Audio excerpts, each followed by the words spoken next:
تو جو ان کے ہاتھوں نے آگے بھیجا اس کی وجہ سے اگر ان کے اوپر کوئی مصیبت آ جاتی ہے اسی وقت وہ مایوس ہو کر رہ جاتے ہیں. مطلب یہ ان کی کیفیت ہوتی ہے کہ وہ نا امیدی سے ظاہر کر دیتے، مایوس ہم سے چلا گیا، ابھی تو ہم کو ملے گا ہی نہیں، ہم تو گئے، وہ ہم سے بہتر ہے، دوسرا صحیح ہے، ہم غلط ہیں. مطلب اس طرح کی سوچیں وہ اس کے اندر آنا شروع ہو جاتی ہے. اور وہ اس کے اوپر ایک تو ہوتا ہے ویسے بھی سوچ آئے نارمل بندے کے اوپر، جو اللہ کو ماننے والا اس کی طرف بھی آتی ہے، لیکن وہ اس کو سوچ کو منفی کر دیتا ہے، مطلب فارغ کر دیتا ہے اپنے سے. ایک وہ ہے جو سوچ کے اوپر اپنے آپ کو جما لیتا ہے. تو یہ ان لوگوں کی بات ہو رہی ہے. تو یہاں آگے پھر اللہ پاک نے ایک سوالیہ سوال فرمایا، اولم یرو ان اللہ یبسط الرزق لمن یشاء ویقدر، یعنی کہ کیا بلا نہیں دیکھا انہوں نے کہ بے شک اللہ ہی ہے جو کسی کا جس کا چاہتا ہے اس کا رزق فراخ کر دیتا ہے، بڑھا دیتا ہے، اور جس کا چاہتا ہے تنگ کر دیتا ہے. یہ تو اللہ کی قدرت ہے. میں نے پہلے بھی بیان کیا اللہ پاک نے نظام زندگی اس طرح رکھا ہے. اگر سب ایک جیسے ہو جائیں تو وہ نظام نہیں چل سکتا. تو اللہ پاک کو پتہ ہے، اور اللہ پاک بندوں سے بھی واقف ہے کس کو کتنا دیا جائے، کتنی کس کی اوقات ہے. تو جتنی اس کی اوقات ہوتی ہے اس حساب سے اللہ پاک اس کو دیتا ہے. کسی کو غریب رکھا ہے تو ماشاءاللہ اس کی اوقات ہی اتنی ہے، یعنی کہ یہ اس کے لیے بہتر ہے. یہ نہیں کہ اس میں کوئی برائی ہے، یہ اس کے لیے بہتر ہے. اگر کسی کو امیر رکھا ہے تو یہ بھی اس کی اللہ پاک جانتا ہے. تو لہذا اللہ پاک نے فرمایا اِنَّ فِي ذَلِكَ لَآيَاتٍ لِقَوْمٍ يُؤْمِنُونَ، بے شک اس میں نشانی ہے اس قوم کے لیے جو ایمان رکھتی ہے. ان باتوں میں سب میں نشانی ہے، یہ نہیں یہ ویسے ہی ہے خالی سارا. فَآتِ ذَا الْقُرْبَى حَقَّهُ وَالْمِسْكِينَ وَابْنِ السَّبِيلِ ذَلِكَ خَيْرٌ. تو اللہ پاک نے فرمایا کہ لے کر آؤ اپنے قرابت والوں کا حق، ان کو اپنے قرابت جو قریب آپ کے ہیں ان کا جو حق ہے ان کو لے کر آؤ. حق اگر آپ کے پاس مالدار ہیں تو آپ کے قرابت والے کو غریب ہیں، اور تو مطلب ان کا اگر وہ جو حق ہے یعنی کہ ان کی غربت آپ اگر دور کر سکتے ہیں تھوڑی یا کچھ بھی دے سکتے ہیں تو ان کے پاس خود لائیں، یعنی کہ وہ مانگے خود لائیں. ایک تو یہ، اور مسکین کے ساتھ بھی اسی طرح کا رویہ کریں. اور جو مسافر ہے، یہ بہت بڑی بات ہے، مسافر بندہ جو ہے نا وہ ایک ایسی الجھن میں ہوتا ہے کہ اس کو کہیں جانا ہے، بیچارہ مجبور ہے، نہ پیسے ہیں، ایسی جگہ پہ ہے جہاں کوئی جانتا بھی نہیں. ایسا اگر بندہ مل جائے تو اس کی فرسٹلی عبادت، اس کی مطلب تکلیف دور کرے جتنا آپ سے ہو سکتا ہے، کیونکہ وہ بندہ بہت سخت مجبوری کو. مسافر کا ذکر تقریباً ہر دین میں آتا ہے، ہر خیرات میں مسافر کا ذکر آتا ہے تقریباً. تو خیر فرمایا تو یہ ہے بہتر للذین یریدون وجہ اللہ، یہ ہے بہتر ہے ان کے لیے جو چاہتے ہیں اللہ کا چہرہ، یعنی کہ جو اللہ کی رضا چاہتے ہیں ان کے لیے یہ بہتر ہے کہ خرچ کریں اللہ کے راستے میں. اولئک ہم المفلحون، یہی ہے جو فلاح پانے والے ہیں، یہ ہیں جو فلاح پائیں گے.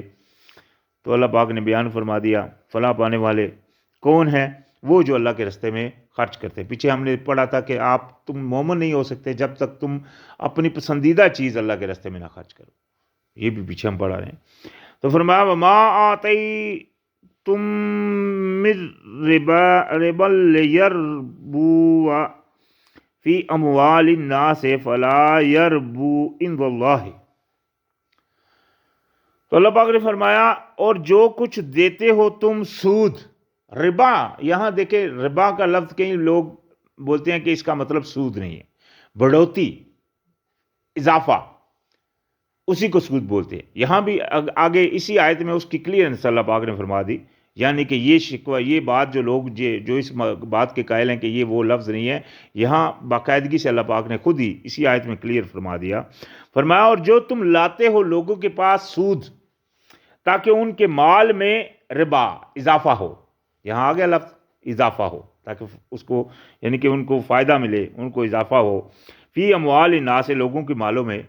تو وہ اضافہ لا یربو، یہاں پھر آ گیا وہی لفظ، وہ لہذا وہ بڑھوتی نہیں ہوتی ان کی، اس سے ان کی اضافہ نہیں ہوتا اللہ کے ہاں. تو سود کی جو لعنت ہے یہ اللہ پاک نے کیوں روک دیا؟ کیونکہ اس سے احسان کا درجہ ختم ہو جاتا ہے. مثال کے طور کے اوپر اگر سود نہیں بندہ سوچے، کوئی بندہ اس کے پاس آئے گا کہ بھائی میرے کو کوئی پیسے چاہیے، میں بہت مجبور ہوں، تو وہ احسان کر کے اس کو دے گا، یہ لو بھائی اگر آپ کو ضرورت ہے میرے پاس ہیں یہ آپ لے جاؤ، ہاں بھائی کتنا وقت، اتنا وقت بس دے دینا. یہ تو ہو گیا احسان کا درجہ. لیکن جب بندہ سود دیتا ہے تو وہاں احسان کا درجہ مٹ جاتا ہے، کیونکہ وہ دیتا ہے اپنے پرافٹ کے لیے. وہ اس کو دے رہا ہے اس کی مجبوری کو نہیں، وہ اللہ کی خاطر نہیں دے رہا، وہ صرف اور صرف اپنے پرافٹ کے لیے دے رہا ہے. اس میں رضائے رب ختم ہو جاتی ہے، وہ احسان کا درجہ ختم ہو جاتا ہے. اس لیے سود کو اللہ پاک نے حرام فرمایا. تو فرمایا کہ وہ اللہ کے ہاں وہ نہیں بڑھتا. وما آتیتم من زکات تریدون وجہ اللہ فاولئک هم المضعفون، یعنی کہ جو تم لاتے ہو پاکیزگی سے یعنی کہ اس عیب سے علاوہ پاکیزگی کے ساتھ جو تم لاتے ہو، یعنی کہ سود کے علاوہ. اگر سود جو ہے وہ پاکیزگی نہیں ہے، وہ اپنی لالچ ہے. پاکیزگی کیا ہے؟ اللہ کی خاطر کوئی لایا جائے، دل سے پاک صاف ہو کر کسی کی مدد کی جائے، یہ ہوتا ہے پاکیزگی، احسان کا درجہ. تو اگر جو تم لاتے ہو پاکیزگی کے ساتھ اور چاہتے ہو اس سے اللہ کا چہرہ، تو یہی لوگ ہیں جو دگنا کرنے والے ہیں، یعنی کہ جن کا وہ جو انہوں نے دیا. اگر سود دیکھیں، سود جو دے گا اس کی پرسنٹیج اس کو ملے گی. مثال کے طور کے اوپر اس نے اگر 1,00,000 دیا تو اس کا 5% فالتو کر دے گا تو 1,05,000 واپس لے گا، یا 10% کر دے گا تو 1,10,000 واپس لے گا. تو کتنا تھوڑا اس نے فائدہ حاصل کیا؟ ٹوٹل 10% بھی وہ جو 10,000 آئے گا وہ ادھر ادھر چلا جاتا ہے. اسی طرح مطلب ان لوگوں کا حال ہوتا ہے. لیکن اگر کوئی اللہ کی رضا کی خاطر دے گا تو اس کو وہ دگنا ہو گیا. یہاں اللہ پاک نے دگنا کا لفظ دیا. کیوں؟ مثال کے طور کے اوپر اگر اس نے 1,00,000 دیا تو اللہ کے ہاں اس کا 2,00,000 لکھا گیا. تو کتنا بڑا فائدہ ہے. تو اصل فائدہ اس کو حاصل کرنا چاہیے، نہ کہ یہ عارضی فائدے کے پیچھے بھاگنا چاہیے. مطلب یہ ہے. تو فرمایا اللہ الذی خلقکم ثم رزقکم ثم یمیتکم ثم یحییکم. یہ پھر اللہ پاک نے ایک سوال رکھا کہ اللہ ہے وہ جس نے تم کو پیدا کیا، پھر رزق دیا، پھر تمہیں مارتا ہے اور پھر تمہیں زندہ کرے گا. یہ کتنی چیزیں آ گئی. پہلے تم تھے ہی نہیں، پیدا کیا، پھر رزق کا بھی سارا ذمہ اللہ کے ذمہ، ٹھیک ہے نا، اللہ نے دیا، پھر مارے گا، پھر قیامت یعنی کہ قیامت والی دن ہٹائے گا، تو یہاں پہ اٹھائے گا. تو یہاں پھر اللہ پاک نے جو سوال رکھا، حل من شرکائکم من یفعل من ذالکم من شیء. تو کیا تمہارے شریکوں میں بھی کوئی ایسا ہے جو یہ عمل کر سکے؟ یعنی کہ یہ جتنی چیزیں اللہ نے کی ہے کہ پہلے تخلیق خود مطلب تم کو پیدا کیا، ابھی جتنے بھی شریک بناتے ہیں لوگ، وہ کن کو بناتے ہیں؟ انبیاء کو بھی بناتے ہیں. جس طرح عیسیٰ علیہ السلام کو لوگ بناتے ہیں اللہ کے سفارشی کہ ہمارے سفارشی ہیں، یا کسی اولیاء کو بھی بناتے ہیں. وہ خود تخلیق کیے گئے، وہ تو خود کسی کو تو نہیں پیدا کیا انہوں نے، وہ خود تخلیق کیے گئے، پیدا ہوئے. پھر ان کا رزق انہوں نے کھایا پیا، وہ کھاتے پیتے تھے. کیا حضرت عیسیٰ علیہ السلام کھاتے نہیں تھے؟ سب جانتے ہیں کھاتے تھے. مچھلیوں نے انہوں نے لی، ایک دفعہ تھوڑی مچھلیاں تھی، اللہ سے برکت کی دعا کی تو مچھلیاں سب میں، کتنے لوگ تھے سب میں بانٹی، خود بھی کھائی. اسی طرح اور ان کے واقعات انجیل میں ملتے ہیں، کھاتے تھے انبیاء، نبی علیہ السلام کھاتے تھے، ٹھیک ہے جی. اور کتنے مطلب جتنے بھی انبیاء سب کا یہ حال ہے. تو رزق بھی پائے جاتے تھے. تو وہ تو شریک نہیں ہو سکتے اللہ کے برابر، تو وہ نہیں ٹھہر سکتے کیونکہ ان میں یہ کمزوری تھی، کھانا ایک کمزوری ہے. اسی طرح اللہ پاک نے ان کو پھر یعنی کہ پھر ان کو مارا، دیکھو مرے بھی، اسی طرح وہ زندہ بھی کرے گا قیامت والے دن. تو یہ چیزیں کیا شرکا، یہ چیزیں کوئی اور شریک میں ہیں؟ اللہ پاک نے پوچھا کہ کیا ان شریکوں میں بھی یہ اس طرح کی کوئی چیز ہے جو یہ کم کر سکتے ہوں؟ تو فرمایا سبحانہ وتعالی عما یشرکون، پاک ہے وہ بہت بلند ہے اس سے جو تم اس کا شریک بناتے ہو، یعنی کہ جو تم اس کا شریک بنا رہے ہو ان سے وہ بہت بلند ہے. تو فرمایا ظہر الفساد فی البر والبحر بما کسبت ایدی الناس لیذیقہم بعض الذی عملوا لعلہم یرجعون۔ تو اللہ پاک نے فرمایا کہ ظاہر ہو گیا، یعنی کہ واضح ہو گیا، ظاہر ہو گیا فساد خشکی اور تری میں، بوجہ اس کی جو کسب کیے ان کے ہاتھوں نے، لوگوں کے ہاتھوں نے جو عمل کیے اس کی وجہ سے دنیا میں فساد پہ مچ گیا۔ آج دیکھ لو فساد مچا ہوا، ہر جگہ جنگ لگی ہوئی ہے، ہر جگہ مصیبت اور پریشانیاں ہیں، جہاں چلے جائیں، کسی کنٹری میں آپ چلے جائیں، جو مطلب نارملی آج کے دور میں جو ڈیموکریٹک کنٹری جن کو بہت ہائی کلاس میں مطلب دکھائی دیتی ہیں لوگوں کو، جس طرح امریکہ ہو گیا، کینیڈا ہو گیا، انگلینڈ ہو گیا وغیرہ، مطلب ایسے جو یورپین کنٹری کی ہوگی، تو ان میں بھی کیا ہوتا ہے آپ دیکھ لیں، وہاں رات کو کوئی بندہ اکیلا نہیں جا سکتا، چوریوں کو اتنا فکر اور اتنا ڈر ہوتا ہے، جو بڑے شہر ہیں، جو مین شہر ہیں وہاں کے، دھوکے بازی وہاں ہوتی ہے، ٹھیک ہے، تو یہ کیا ہے؟ امن نہیں ہے۔ تو وجہ کیا ہے؟ فساد میں مچا ہوا، اسی طرح جنگیں ہو رہی ہیں، خرابیاں مچ رہی ہیں، کفر کے قانون جو ہے نا وہ مسلط ہوئے ہیں لوگوں کے اوپر، لوگوں کو اللہ کا قانون جس نے ان کو بنایا تھا وہ لوگوں کو پتہ ہی نہیں، جو ان کے لیے فائدہ مند ہے اس کی طرف لوگ مطلب دھیان ہی نہیں دے رہے۔ تو یہ کتنی بڑی لعنت ہے۔ تو یہ کیا ہو رہا ہے؟ فساد مچ گیا۔ تو اللہ پاک نے فرمایا یہ فساد جو مچ گیا یہ اس وجہ سے جو ان کے ہاتھوں نے، لوگوں نے ہاتھوں نے کیا، تاکہ اللہ پاک چکھائے بعض عملوں کا، بعض ان کے عملوں کا، یعنی کہ جو انہوں نے عمل کیے ان کو اللہ پاک مزہ چکھائے، اور تاکہ وہ لوٹ آئیں۔ یعنی کہ یہ سارا عمل جو ہے وہ یہ اس لیے ہے کہ شاید انسان پلٹ آئے اللہ کی طرف اور کہے کہ نہیں، میرا حکم جو ہے نا، میرا مالک اللہ ہے، اور جو اللہ نے میرے لیے بیان کیا بنایا وہ سب سے بہتر ہے، میں اس کی طرف جاؤں گا۔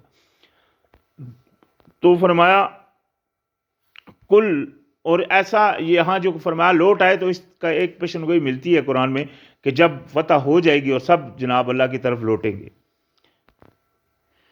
قل سیروا فی الارض فانظروا کیف کان عاقبۃ الذین من قبل کان اکثرہم مشرکین۔ اللہ پاک نے فرمایا کہو ان سے کہ سیر کر کے دیکھ لو زمین میں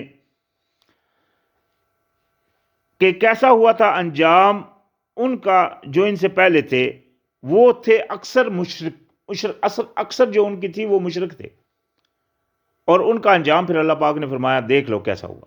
آج ان کے کھنڈرات ہمارے سامنے ہیں، آج ان کے واقعات ہم کو ہسٹریوں میں، انٹرنیٹ میں، ہر جگہ پہ ملتے ہیں۔ تو یہ ان کا حال اس لیے اللہ پاک نے ہم کو بیان کر دیا تاکہ ہم بچ جائیں۔ یہ اس لیے نہیں بیان کیا خالی سنو یہاں سے اور ادھر سے نکال دو، مطلب یہ ہے کہ سننے کے بعد غور کرو اور اپنے آپ کو بچاؤ اگر بچانا چاہتے ہو تو۔ اس لیے یہاں آگے ابھی ایک آیت آئے گی جس میں اللہ پاک نے دو ٹوک میں واضح فرما دیا۔ تو یہاں کیا فرمایا؟ فَأَقِمْ وَجْهَكَ لِلدِّينِ الْقَيِّمِ مِنْ قَبْلِ أَنْ يَأْتِيَ يَوْمٌ لَا مَرَدَّ لَهُ مِنَ اللَّهِ يَوْمَئِذٍ يَصَّدَّعُونَ۔ تو فرمایا تو قائم کر لو، یعنی کہ اپنے آپ کو قائم کر لو، اپنے چہرے کو اس قانون کی طرف جو سیدھا ہے، اس قانون کی طرف اپنے آپ کو سیدھا کر لو، اس سے پہلے کہ آ جائے تم پر وہ دن جس میں نہیں کوئی ٹلے گا، یعنی کہ اس میں وہ ٹلنے والی بات نہیں ہوگی اس کے لیے اللہ کی طرف سے۔ اس دن وہ جدا جدا ہو جائیں گے، یعنی کہ وہ جس طرح ہوتا ہے کہ کسی مطلب سوراخ کے اندر اڈیل دیے جائیں، اس طرح ان کا حال ہو جائے گا۔ تو لہذا اس دن سے پہلے اپنے عملوں کے جانچ کر لو۔ اللہ پاک نے قرآن میں فرمایا کہ وَلْيَنظُرِ النَّفْسُ مَا قَدَّمَتْ لِغَدٍ، تو ہر انسان کو دیکھنا چاہیے کہ اس نے کل کے لیے کیا بھیجا۔ تو لہذا یہ دھیان کرنا ہے، اسی لیے یہاں فرما دیا من کفرا، جو انکار کرے گا فعلیہ کفرہ، تو اسی کے اوپر ہوگا اس کا کفر، انکاری، یعنی کہ جو انکار کرے گا اس کا انکار بھی اسی کے اوپر ہے۔ ومن عمل صالحا اور جو کوئی عمل کرے گا اچھے، فَلِأَنفُسِهِمْ تو اپنے لیے، یمخدون اپنے لیے راہ ہموار کرے گا، یعنی کہ اگر کوئی برا کرے گا تو اس کا برائی کا بھی اسی کے اوپر ضرر ہے، اور کوئی اچھا کرے گا تو اس کا فائدہ بھی لینے والا وہی ہوگا۔ اس لیے اللہ پاک نے ہم کو یہ سارا کچھ بتا دیا تاکہ ہم اپنے اس کے اللہ کے راستے کے اوپر پکڑ لیں، اور تاکہ ہم اپنا وقت ضائع نہ کریں۔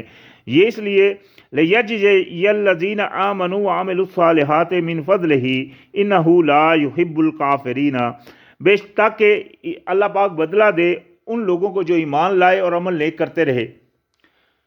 اللہ پاک تاکہ بدلہ دے ان کو جو ایمان لائے اور عمل نیک کرتے رہے نیک اپنے فضل سے، بے شک وہ نہیں پسند فرماتا انکاری کرنے والوں کو، یعنی کہ جو اللہ کی طرف نہیں جھکتے اور انکار کے اوپر اڑے ہیں۔